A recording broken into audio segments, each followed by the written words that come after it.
Okay, so good afternoon, everyone. Thanks for coming along to this YCCSA seminar. Again, it's the YCCSA cake seminar without the cake, but with a great talk instead.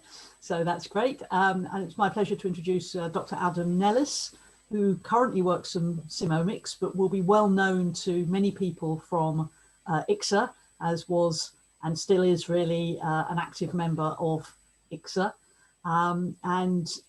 So he was at York a while back doing his PhD in sort of artificial chemistries and interesting areas like that. But then he moved on to the company Simomics, which itself is sort of a spin-off from YCCSA, from some of the work that was done here quite a long time ago. And he's now going to be talking to us today about a rather exciting, very big project that he's writing some of the code for, well, designing some of the systems for, and it sounds like a very YCCSA interdisciplinary thing. So very much welcome, Adam, and over to you. Thanks, Susan. Hello, everyone. I will get you a presentation to see. Yeah. So yes, as Susan said, I'm going to be telling you about this project I'm on. Hopefully it will be interesting to people. So Susan's done some of this already. Yeah, I did my PhD with Susan in YCCSA a couple of years ago. I was looking on the YCCSA website to see if I could get a logo to put on this slide, and I found one of the pictures that rotated along the top had me in it. So there you go. You can guess which one of those I am. I had long hair then. It's a different time. So yeah, after doing my PhD, I joined a different spin-out company from the university, the computer science department, called Rapiter, doing real-time system stuff about timing analysis and code coverage. But then I joined Simomics in 2016, which, as Susan said, was a spin-out from YCCSA and the electronics department, run by John Timmis, who some of you will know. And at Simomics, I've been working on ecotoxicology. So there's been two big projects, and one of which led into the other. And so I joined on this project called Vestal, which stands for Virtual Fish Ecotoxicology Laboratory, which was sort of a precursor to this project that we're doing at the moment called Premier. So Vestal was like the dry run. It was a small project funded by Innovate UK with us and AstraZeneca and the University of York's Environment Department. Normally at this point in presentations, I have to explain to people who AstraZeneca are and say that they're a small drug company, but nowadays people tend to have heard of AstraZeneca, so I can skip that bit. It's quite good. So because we did well in that project, that grew into the Premier project, which is a big EU-funded project with lots of drug companies and lots of other universities. And as we grew, we changed our logo as well. I think the new logo looks better than the others. It's pretty fancy. We've recently received some investment, so we're growing at the moment and hiring new people. And hopefully everyone knows the underpants no meme, or the last two bullet points will look a bit weird. So this Premier project, this is the official sort of spiel about it, but the issue really is pharmaceuticals in the environment. So what happens to drugs when they've been taken by people and excreted down the toilet or wherever, or thrown in the bin, whatever happens to them, and they end up in the environment? Do they cause harm? Do they not cause harm? So in order to get some type of handle on this, in 2016, the European Union mandated that if you want to register a drug for sale in the EU, then you have to do an environmental risk assessment. And there's a whole suite of different tests that need to be done on the drug to characterize its effect in the environment, which is good. So all the new drugs that are registered we have an idea about their effect on the environment. But this leaves a big problem, which is all the pharmaceuticals that were registered for sale before 2006. What's the deal with them? And the short answer is, I don't know. The longer answer is that a lot of them are probably fine and don't cause a problem. Some of them might do. You may have heard about the drug diclofenac, which was in the news a few years ago, in that it was killing vultures in India, I think. And the reason it was killing vultures was that it was accumulating in the food chain. So the drug would get into the environment and be taken up by the lowest level things in the food chain, and they would get eaten by bigger things, and they would get eaten by bigger things, and they would get eaten by vultures. And by the time it got to vultures, it had accumulated to a level where it was deadly to them, which is a problem, obviously. That's just one of the ways in which drugs can be a problem. Lots of different ones. So one of the strands of the work for all the legacy pharmaceuticals is detecting the next diclofenac, the next thing that's going to become a problem for the environment. Another strand of it is all the drugs that aren't going to be a problem for the environment, gathering evidence that they don't genuinely pose a risk. Because one approach would be to say, okay, let's take all the legacy drugs and put them all through a risk assessment, do the process that we have to do for new drugs to all of the old ones. There's obvious problems with that in that it would be very expensive, and expensive in terms of money and in terms of animals, because you have to use fish and sometimes other animals for these tests. So there's ethical implications as well as just financial ones. So if we can find any ways in which we can gather evidence that some of these drugs genuinely don't pose a risk to the environment, then that's of immense value for money and ethics and the environment. That's those two strands. So the actual project that we're on, Premier, it's had a long history. So we got involved in it at this point, the Premier project, but previously it's been other projects beforehand funded by the EU as well. So there's a group of scientists in this area who work together and know each other, have been thinking about this for a while. And over time, they've been gathering more and more support from the pharmaceutical industry and the regulators.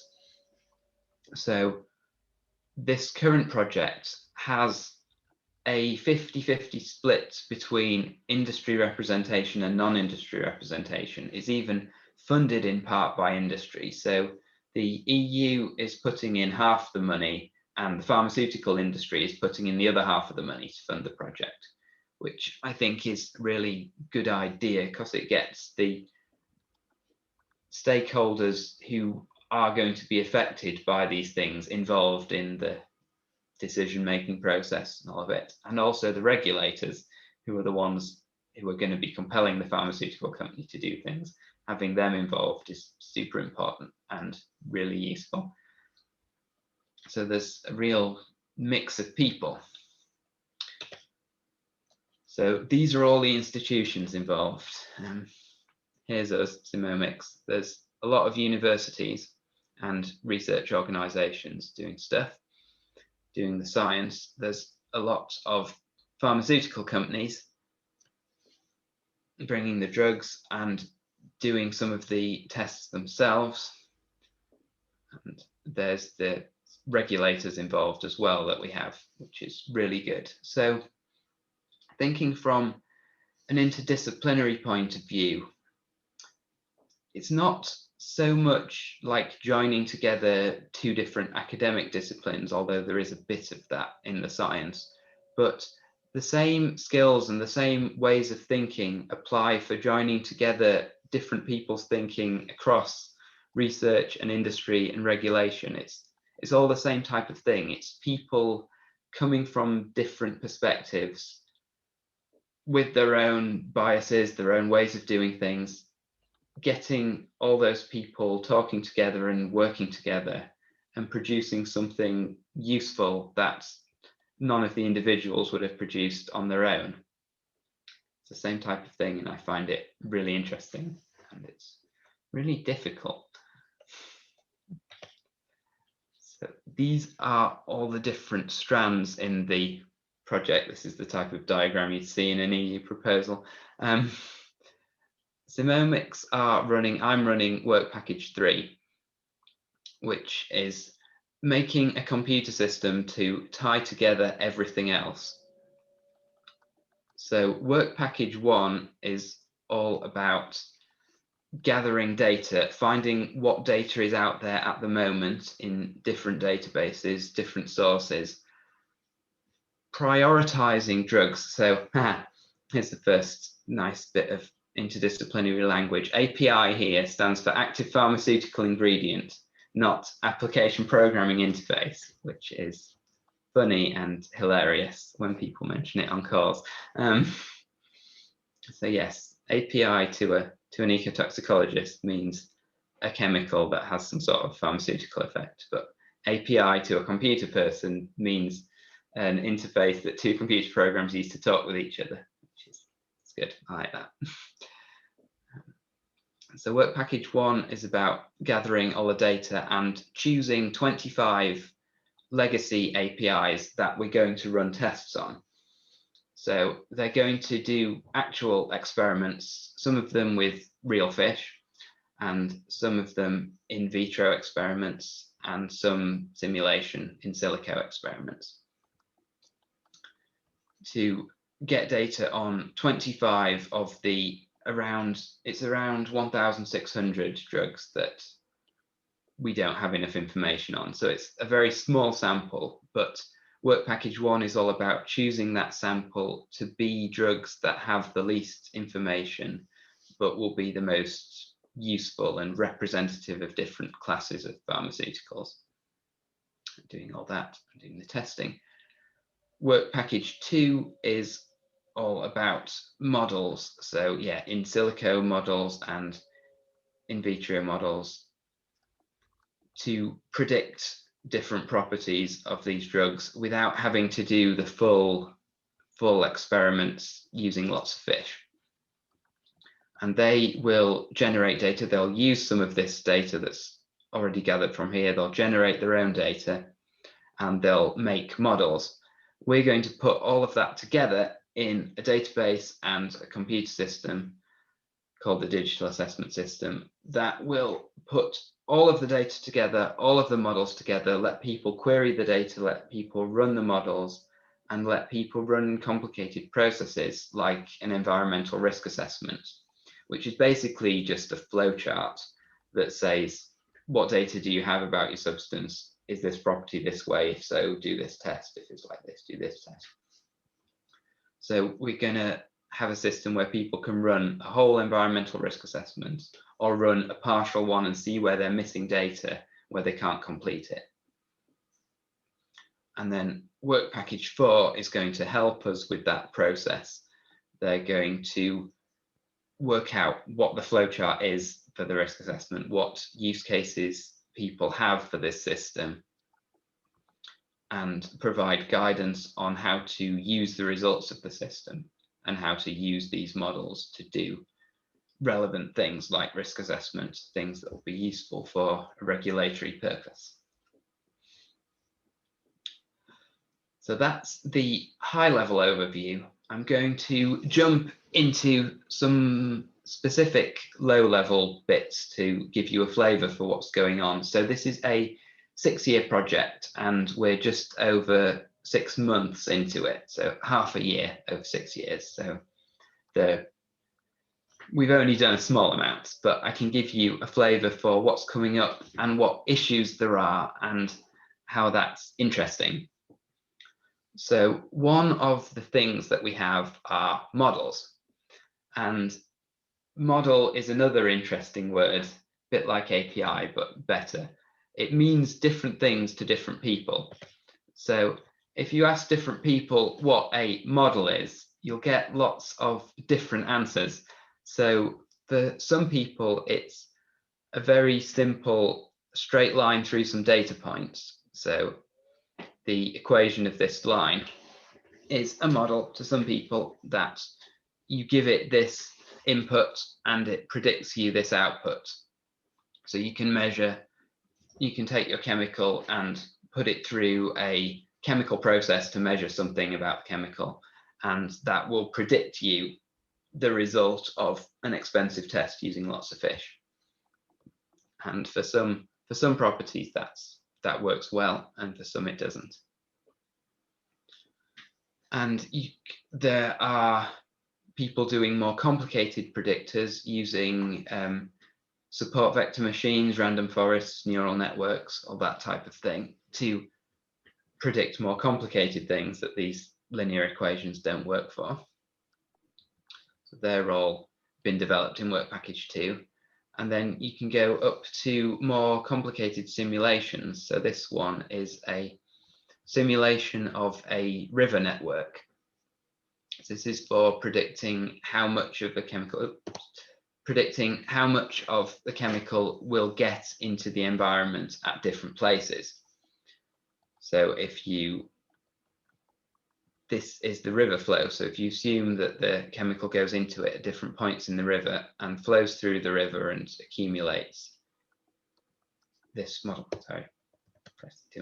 this model predicts the concentration that you'll find that chemical in the environment at lots of different places in a country. So all of these different things that people call model are very different levels of complicatedness. So one of the useful things is finding out, when people talk about model or modeling, what exactly they mean, and so therefore assess what effort it will be to put it into our system. Because basically they're all the same, apart from Arnie, I think. All of these models are basically just a process that you give it some inputs and it'll give you some outputs. Where those inputs come from doesn't necessarily matter. They could be spreadsheets, they could be typed in by the user, they could be coming from an external database. The process, the complexity of the process doesn't really matter, in that they all give the same type of outputs. They're all telling you some sort of property of a chemical. So you can think of this whole database as basically being, we've got a list of chemicals and we've got a list of properties of these chemicals. And some of those properties come directly from data sources. Someone's done an experiment, typed in the result. Some of them come from the results of models. Someone's run an equation and combined some of those data sources into a new result. Someone's run a very complicated simulation, giving you a number out the other end. We can think of them all in the same way in our system. So we're building a system where someone can query the data that they want, and whether that data has come directly from an experiment or whether it's come through a chain of different models that have all fed into each other and done a complicated thing in a simulation, they can get the result out, which is a way that we can bring, as a software company, a way that we can bring value to this complicated space of data and models. We can make everything have a common interface for people so they can ask for what they want and we can deliver them it. But there's obvious issues with hiding all that complexity in models behind an easy to use interface, which is, why would people trust the results, and how would people know whether the results were reliable or not? And the answer to that, where we can also bring value, is transparency. So we have a system where you can put data and models into a database, do fancy things, combine the models, get results. but we track the provenance of the data as it moves through the system. So basically whenever you see a number on the screen, you can click on that number and say, what's this? Where has it come from? And the system has all the information to be able to tell you either this number came straight from this experiment, it was added by this person on this date, or this number came from this model and this model used these inputs and it was trained on this data, and these inputs came from here, these inputs came from here, and ultimately they all went back to these experiments, or they went back to a number that Jeff typed in on Tuesday. The system tracks the provenance of all this, so it can tell you where all the numbers have come from and how they've been calculated. So this is super useful, especially for a collaborative project like this, where we have lots of stakeholders with very different needs.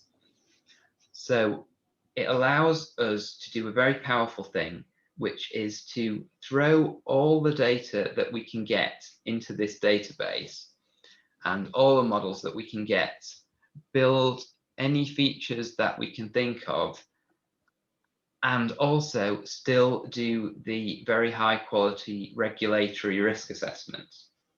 So the deal is that from a regulator's point of view, they only want to use very high quality data, ideally that's come from experiments, not models, but there are a small number of models that they trust that you're allowed to use under certain situations. So when you're doing a regulatory use case, then because we've tracked all the provenance of this data, we can say to the system, only use the very high quality data from the high quality data sources and only use the small number of models, and then it will effectively delete all the rest of it from that view of the system. So that when you get a result from the regulatory process and it says 3 nanograms per litre, the user can be very confident that that 3 nanograms per litre has only been calculated using high quality data, using the appropriate processes. But when some academics come in and say, I want to train my neural network, give me all the data, I don't care what the quality is, then you can flip that switch and give it all the data very easily using the same software. We don't need to deploy a different type of database, although we could do. And they can have all the data that they want, and they can have all the models that they want. And if we're halfway through the project and someone comes and says, hey, there's this new data source that's appeared, there's this new database that we want to integrate, then we can say, sure, we can just plug that new data source in. And because we've got all this transparency tracking, we can mark all those data points as coming from this new data source, and then the existing processes can decide whether they want to use that new source or not. And it's very easy. We can plug new data in as the project is going without having to rewrite the whole architecture of our database, which was a thing in previous projects, but now doesn't have to be.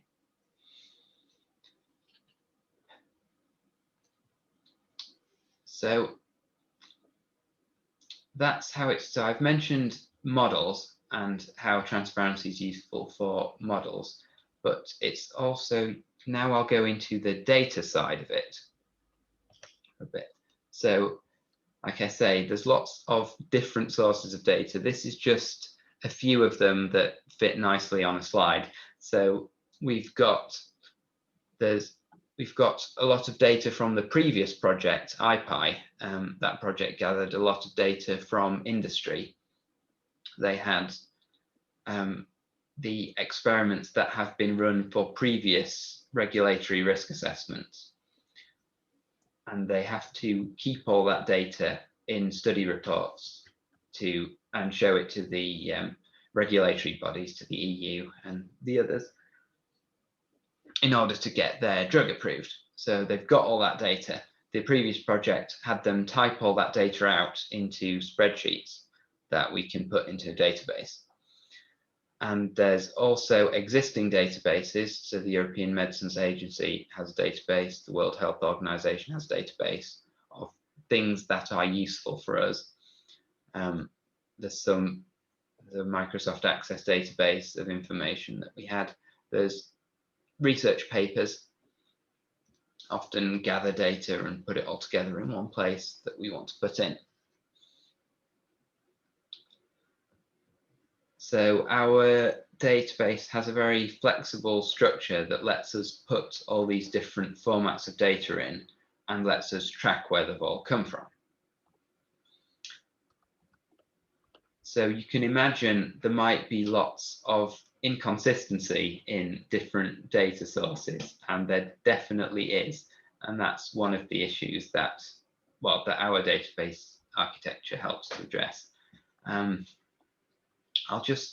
But you might think that, sure, if you have different data sources, there's going to be inconsistency between them.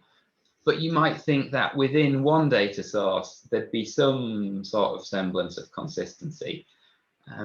But yeah, maybe, but not always. I'm not going to talk about all of these different data sources here, although I could. I'm just going to pick one, which is the spreadsheets from the previous project.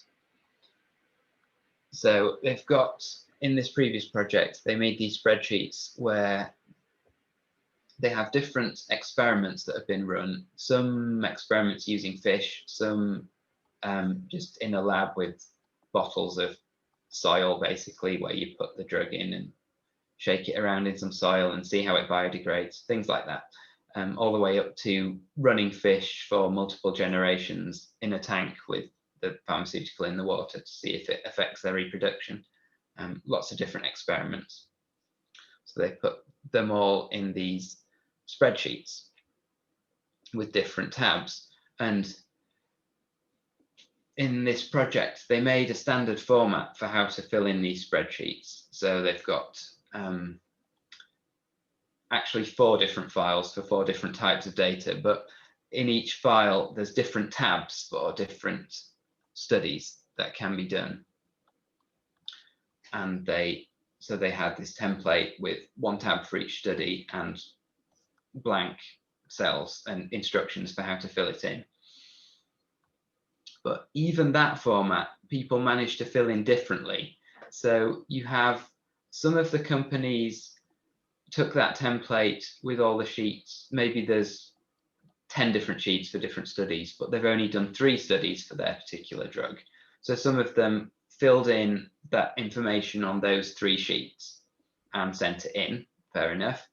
Some of them filled in those 3 sheets and then deleted all the blank ones for the studies they didn't do, which is also reasonable, but different. So when you're writing a parser, you need to either know what they've done or be able to handle the fact that some of them have deleted the sheets, some of them have left them blank, but it's the fact that they're blank isn't that they're missing data that should be there, it's that that study never was done, so being blank is correct, and that's all good. Some of the companies separated the sheets into different files, so instead of having 1 file with 3 sheets in it, you have 3 separate files, all with 1 sheet in it. Again, that's a reasonable thing to do, but it means that when someone like me is writing a parser to parse these sheets and put them in a database, you have to be aware of all these differences and you have to be able to handle all these differences. And then when we get into the sheets themselves, you might imagine that a spreadsheet is a table of numbers, and in some ways it is, but in some ways it isn't. Because the idea of a number doesn't necessarily mean the same thing to humans as it does to computers. So, for example, some of them have a value, which, fair enough, that's the number 8. I'm not going to argue with that. That's the number 64. That seems pretty clear and straightforward, all good. But sometimes the numbers need to be ranges. like 7.5 to 8.3, which is fine. So it's not quite as straightforward to read in. You need to parse that and somehow represent that range. Some of the sheets had this value range column where they type in the range like this. Some of them had a column for minimum and a column for maximum, which again is a reasonable thing to do, but it's only reasonable if you don't also combine it with a different format like this. Sometimes people delete the instructions that tells them what to do. Sometimes they don't delete those instructions. Enter sediment classification is definitely not a number. Sometimes Excel decides to be helpful. Bonus points to anyone who's already spotted the 4th of May there. This is a common problem in lots of scientific uses of Excel. Someone there has tried to type in the range 4 to 5 by typing 4-5, which they saw as very reasonable. But Excel has decided that 4-5 is the 4th of May as a date, which is not reasonable in this context. And by the way, I didn't just do that to make a point. This is actually what was given to me by a pharmaceutical company as their data. It's, yeah, Excel playing silly beggars. But all of these things are things that we need to take into account, and we're currently redesigning the format of these spreadsheets to make them easier to use for new data that gets extracted during this project. For the old data from the previous project, we've got the sheets in this format, so we have to deal with them. But for new data that gets extracted in the future, we're making the format different and better. And also to solve a different problem, which is, so the numbers, fair enough, numbers are different, they're difficult to read in, but they're all numbers that are associated with chemicals. So all of these things that we measure are properties of a chemical. So you might assume that we know what chemical we're talking about, right? Well, maybe not. So there was a problem which we've been calling the salt issue, which is that sometimes these experiments get done on the chemical that's the active version of the chemical. Sometimes they get done on a salt of the chemical. So for any non-chemists in the audience, the one on the right here, this is the chemical that goes and does the pharmaceutical effect in the person. But you can't just take that chemical and put it in a tablet and give it to someone, or put it in a syringe and inject it into someone, because it wouldn't be stable. It would break down and not be this chemical when it got to the right place in the person. So it's common to make salt in some cases. For some chemicals, they're all different, and different ways of delivering drugs need different treatment of the chemicals. So you have a slightly different form of the chemical, sometimes depending on the method of delivery. So this means that when you have data, the actual chemical that was used in the study, that was put into the tank of water with the fish, might be different than the chemical that's talked about in the regulatory risk assessment, which is the chemical that officially gets registered for use. And sometimes this difference is small, but sometimes it's big. So in the case of this one, the active ingredient is 73% of the salt by weight. which means that you really need to know which of these your numbers are for. So if you have a number that says you can put 73 milligrams per litre of this drug into a river, and it won't cause any damage to the fish there. The fish will be able to grow and reproduce fine. They're a proxy for the whole effect on the environment. So that's the amount that you can perfectly finely put in the environment. You really need to know whether that, what did I say, 75 milligrams per litre. You really want to know whether that 75 milligrams per litre of the salt or of the active molecule, because it makes a difference. But surprisingly enough, in the spreadsheet format that we had from the previous project, it's not always clear whether they're talking about a salt or an active molecule. And this confusion can go further. It's not just a problem with the spreadsheet format. Sometimes when you go back to the individual study reports that were written down by hand by the people doing the report, sometimes it's not clear, because sometimes people use a salt for the experiment and they write the results down in terms of the salt and say, here you go, here's your results. Sometimes they use a salt in the experiment, and when they write down the results, they do the recalculation to the active molecule and say, here's your results in terms of the active molecule. Sometimes it's not clear which they've done. And sometimes when you look in the literature, you can get different values. So the value that is usually used is the no effect concentration. So an amount of the chemical that can be in the water and have no effect on the environment. When you look for no effect concentrations for different chemicals in the scientific literature, sometimes you'll find two different values for the same chemical, where you'd expect there to be only one.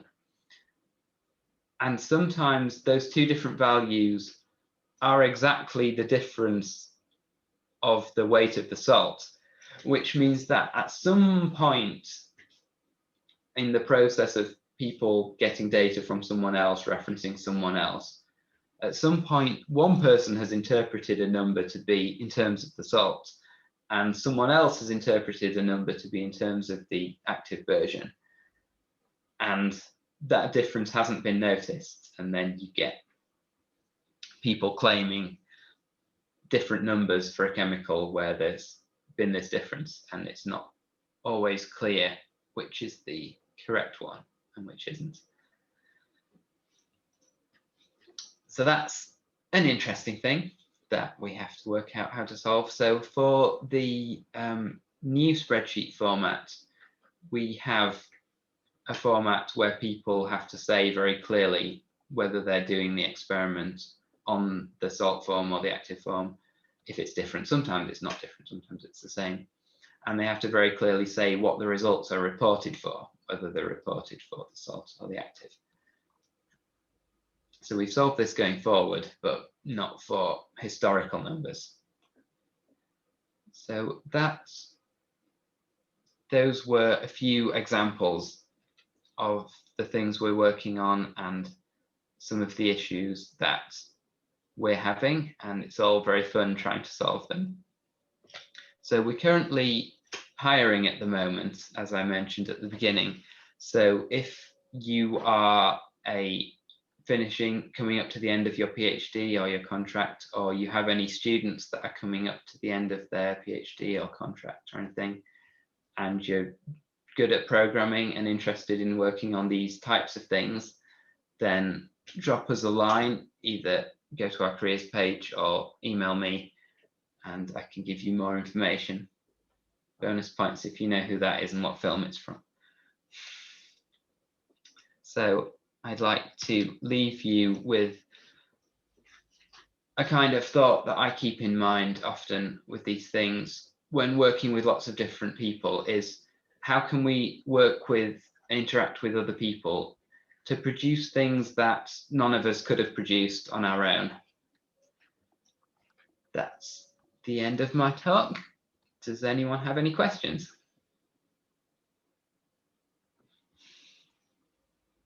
Hi, Adam. Thanks very much. That was great and thought-provoking. I'm now going to switch off the recording of this.